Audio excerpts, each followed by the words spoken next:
సోనియా గాంధీపై కేసులకు నిరసనగా మోడీ దిష్టిబొమ్మ దహనం చేశారు. రాస్తా రోకోను చేశారు. రాజన్న సిరిసిల్ల జిల్లా ఎల్లారెడ్డిపేట మండల కేంద్రంలోని పాత బస్టాండ్లో శుక్రవారం సోనియా, రాహుల్ గాంధీలపై ఈడీ కేసులకు నిరసనగా ప్రధానమంత్రి నరేంద్ర మోదీ దిష్టిబొమ్మను దహనం చేసి గంటసేపు రాస్తా రోకోను చేశారు. ఈ సందర్భంగా మండల కాంగ్రెస్ పార్టీ అధ్యక్షులు దొమ్మాటి నరసయ్య మాట్లాడారు.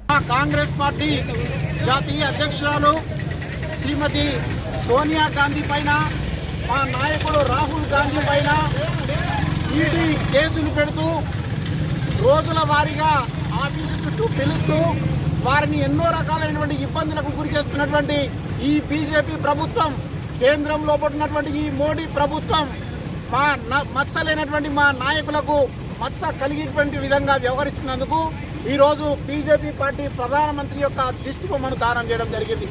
రానున్నటువంటి కాలంలో ఈ ప్రజలే బీజేపీ పార్టీకి బుద్ధి చెప్తారని చెప్పి ఈ సందర్భంగా చెప్పడం జరుగుతుంది.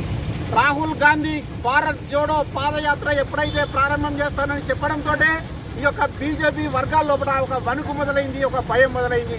ఇప్పటికైనా కానీ బేషరతుగా ఒక కరోనా వ్యాధి వచ్చి ఎంతో ఇబ్బందులతో ఉన్నటువంటి శ్రీమతి సోనియా గాంధీ గారిని ఈడీ ఆఫీస్కు పిలిచి మీరు ఇబ్బందులు చేస్తుంది ప్రజలు గమనిస్తున్నారు. బేషరతుగా మీద కేసును ఉపసంహరించాలని చెప్పి ఎల్లారెడ్డిపేట మండల కాంగ్రెస్ పార్టీ డిమాండ్ చేస్తా ఉంది. జై కాంగ్రెస్.